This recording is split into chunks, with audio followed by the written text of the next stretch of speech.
డోన్లో జరుగుతున్న Vinayaka Chavithi నిమజ్జనంకు Dhone DSP Shri Srinivasulu sir గారి ఆధ్వర్యంలో ఫ్యామిలీ సిఏ గారు, నేను డోన్ రూరల్ ఇన్స్పెక్టర్, దాని తర్వాత డోన్ టౌన్ ఇన్స్పెక్టర్ అంతా పకడ్బందీగా బందోబస్తు ఏర్పాటు చేసుకుని భక్తులకు ఎటువంటి ఆటంకం కలగకుండా పార్కింగ్ అయితే ఏమి, తర్వాత వినాయక నిమజ్జనం ఒక వరుసలో పోవడం అయితే కానీ మీరు చూస్తున్నారు ఇక్కడ బ్యారికేడ్స్ అనేది ఎటువంటి తిరుగు వెళ్ళు ప్రయాణంలో వాళ్ళకి ఎటువంటి ఆటంకం కలగకుండా ఎదురు వచ్చే వాహనాలకు ఆటంకం కలగకుండా బ్యారికేడ్స్ కూడా ఏర్పాటు చేయడం జరిగింది.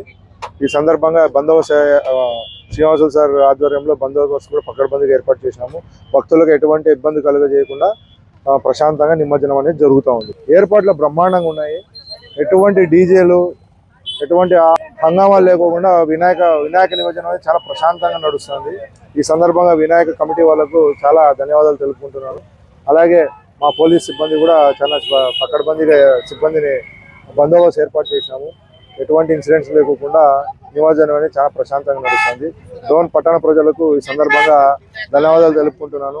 వినాయక చవితి శుభాకాంక్షలు. వినాయకుని యొక్క నిమజ్జన కార్యక్రమానికి ఇక్కడ వచ్చినటువంటి ప్రజలకందరికీ చాలా సంతోషకరమైనటువంటి విధంగా మన వినాయక నిమజ్జనం జరుగుతూ ఉన్నదండి.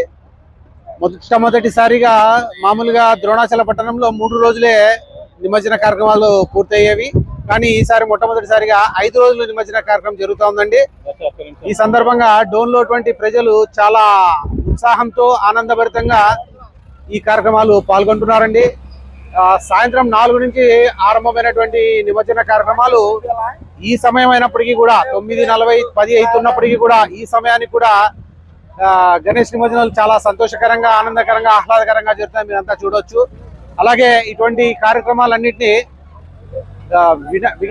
వినాయక కమిటీ కేంద్ర సమితి ఆధ్వర్యంలో నిర్వహించడం జరుగుతుందండి. దాంట్లో మేము ప్రస్తుతం నేను మాట్లాడుతున్న వ్యక్తి వచ్చేసి నా పేరు రామరాజేష్. మేము విశ్వ హిందూ పరిషత్ ద్రోణాచల ప్రఖండ కార్యదర్శి, నా బాధ్యత. వీరు రామకృష్ణ గారు, వీరు జిల్లా విభాగ్ సత్సంగ్ ప్రముఖ్. వీరు వచ్చేసి కృష్ణారావు గారు, వీరు సహ సంపర్క్ ప్రముఖ్ అండి. అందరికీ కూడా వినాయక నిమజ్జన శుభాకాంక్షలు తెలియజేస్తూ ధన్యవాదాలు.